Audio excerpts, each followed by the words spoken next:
Hello students, I am Roli. Today's topic is experimental verification of Ohm's law. तो experimental verification करने के लिए Ohm's law हमने पढ़ा और ओम्स लॉ की खास बातें ये थी, खास फीचर्स ये थे कि उसमें एक स्ट्रेट लाइन आती है, यानी कि V और I के बीच में जो ग्राफ ड्रॉ किया जाता है वो एक स्ट्रेट लाइन आती है और V और I का रेशियो जो है वो कांस्टेंट होता है, यानी कि ratio of the V and I is constant. तो वो R होता है, रेजिस्टेंस होता है और उसको हम ओम्स लॉ के नाम पे ही, ओम्स से ही उसकी यूनिट भी, रेजिस्टेंस की यूनिट ओम्स लॉ के ओम के नाम के आधार पे ओम ही है उसकी यूनिट। तो अब हम इसका वेरिफिकेशन कैसे करेंगे कि V और I हमारा कांस्टेंट मिले, इसके लिए हम एक सर्किट बनाते हैं। तो to verify Ohm's law the circuit is used.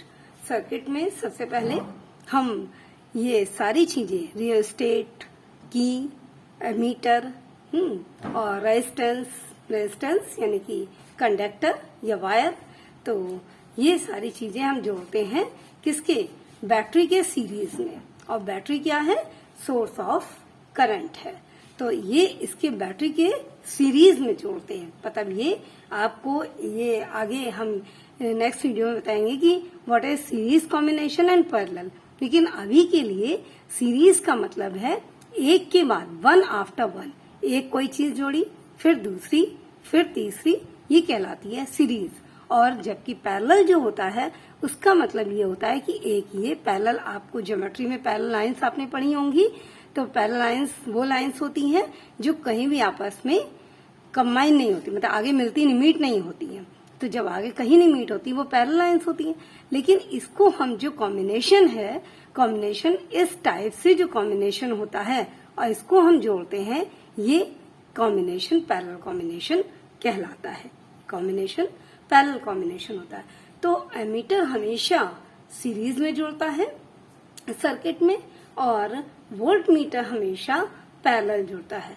Resistance के वोल्ट मीटर वोल्ट का पोटेंशियल डिफरेंस का मेजरमेंट के लिए लगाया जाता है और एमीटर से करंट का मेजरमेंट किया जाता है। तो करंट के मेजरमेंट के लिए जो एमीटर यूज किया जाता है उसको हम सीरीज में कंबाइन करते हैं सर्किट में, और जबकि पोटेंशियल डिफरेंस का मेजरमेंट करने के लिए वोल्ट मीटर का यूज किया जाता है, उसको हम कंडक्टर के एंड टू एंड जोड़ते हैं, पैरेलल जोड़ते हैं। ये आपको यहाँ शो किया गया है। तो इसमें क्या क्या चीजें हैं, रियोस्टेट है, ये क्या है, ये कंट्रोल करने के लिए जो बैटरी से करंट फ्लो हो रहा है, करंट आई फ्लो हो रही है, उसको कंट्रोल करने के लिए, एडजस्ट करने के लिए, यानी कि घटाने और बढ़ाने के लिए रियोस्टेट का यूज किया जाता है। और सर्किट में इसका जो सिंबल है वो RH से, उसके बाद की यानी कि जो स्विच, अगर की जो है उसमें कनेक्ट है यानी कि सर्किट फ्लो हो रहा है, यानी कि की क्लोज है तो इसका सिंबल ये होता है, जबकि अगर की ओपन है तो इसका सिंबल ये होता है। तो इसमें की जो है वो क्लोज सर्किट, चूंकि यहाँ हमने बनाया क्लोज है, इट मीन्स करंट फ्लो हो रही है। और एमीटर, उसमें एमीटर का पॉजिटिव टर्मिनल, ये हमेशा ध्यान रखना है कि एमीटर का पॉजिटिव टर्मिनल हमेशा बैटरी के पॉजिटिव टर्मिनल से ही कनेक्ट होगा और एमीटर का नेगेटिव टर्मिनल बैटरी के नेगेटिव टर्मिनल से कनेक्ट होगा। इसी तरह से जो हम वोल्ट मीटर लगाते हैं पैरेलल में, रेजिस्टेंस के या कंडक्टर के पैरेलल में लगाते हैं, लेकिन उसका भी पॉजिटिव टर्मिनल बैटरी के पॉजिटिव टर्मिनल से कनेक्ट होगा और जबकि उसका नेगेटिव टर्मिनल रेजिस्टेंस के दूसरे। तो जब ये रेजिस्टेंस के दूसरे एंड से जुड़ेगा तो वो इधर की तरफ जाएगा, वो नेगेटिव से जुड़ेगा। तो ये आपका था सर्किट डायग्राम। और सर्किट डायग्राम में हमने आपको बताया कि बैटरी तो सोर्स ऑफ एनर्जी है, यानी कि करंट फ्लो के लिए, लेकिन रियल स्टेट इसको एडजस्ट करने के लिए, यानी कि करंट को घटाने या बढ़ाने के लिए। जब हम इंक्रीज करेंगे या डिक्रीज करेंगे तो पोटेंशियल डिफरेंस पे भी चेंज आएगा।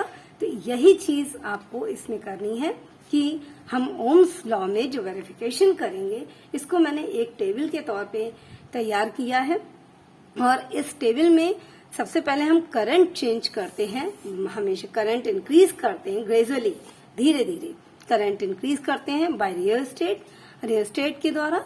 तो जब हम करंट इंक्रीज करते हैं तो पोटेंशियल डिफरेंस भी इंक्रीज होता है, लेकिन उनके बीच में जो रेशियो होगा वो एक तरह से काफी हद तक देखिए आप कि इसका जो वो आ रहा है, रेशियो आ रहा है, वो 2 पॉइंट समथिंग में ही आ रहा है। यानी कि हमने करंट इंक्रीज किया 0.4, 0.6, 0.8, 1.0, 1.2, इस तरह से ग्रेजुअली धीरे धीरे चेंज किया है और 0.2 का डिफरेंस लिया है।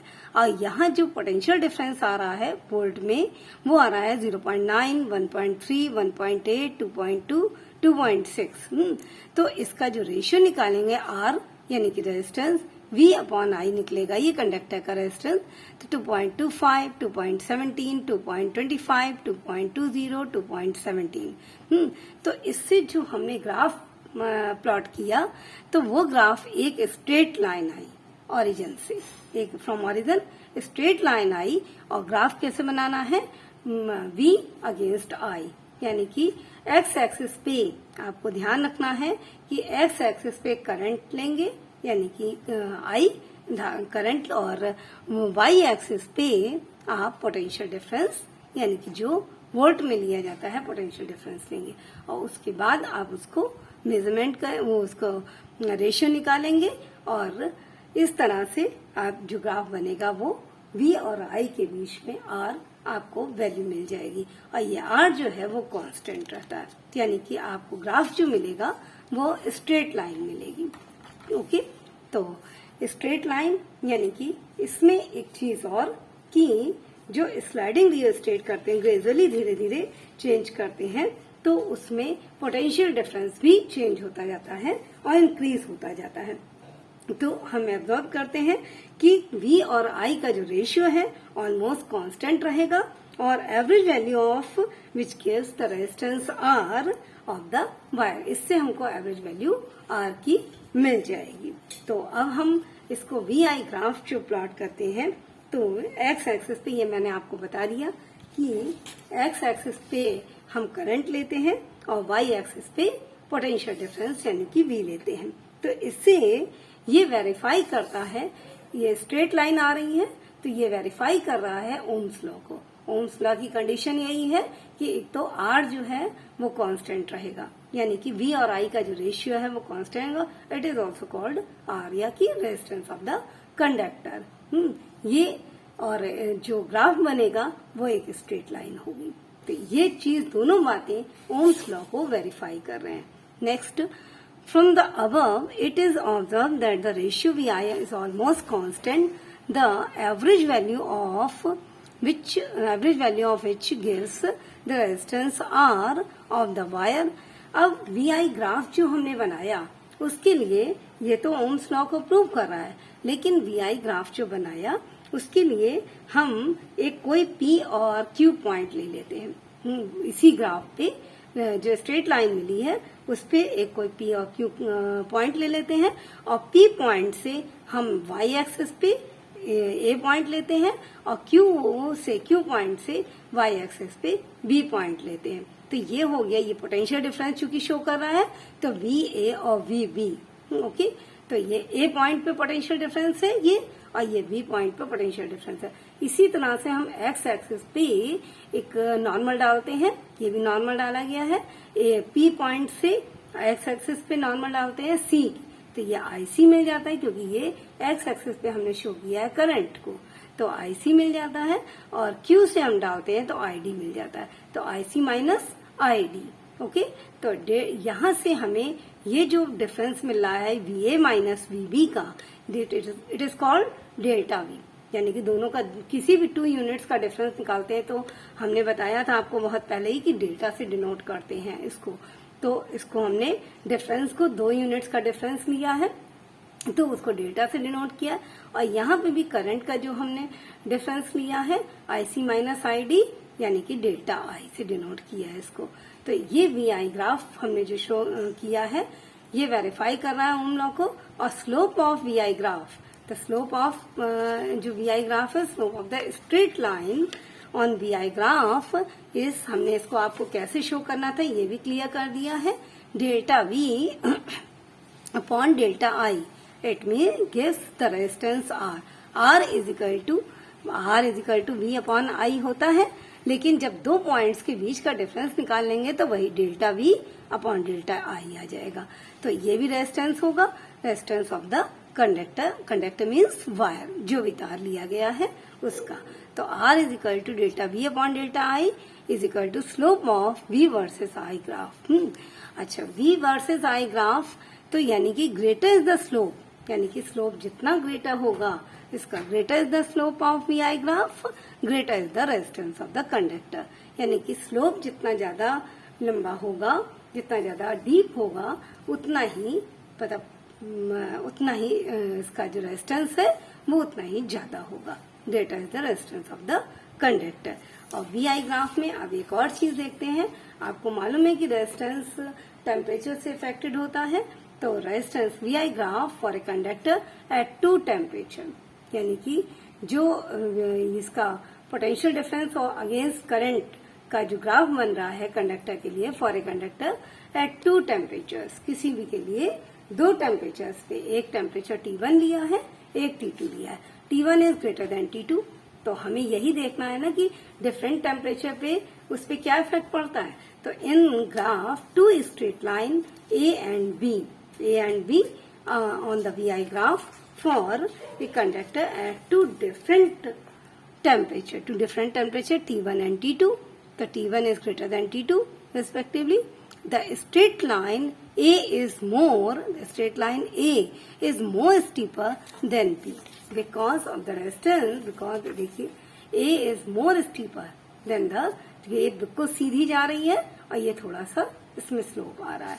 तो steeper than the line B because the resistance of the conductor is more at high temperature। यानी कि T1 is greater than T2, तो T1 का टेम्परेचर ज्यादा है तो इस पे ज्यादा स्टीपर है उसका रेजिस्टेंस, और T1 at high temperature T1 then at low temperature T2। तो ये आपका था ओम्स लॉ का वेरिफिकेशन।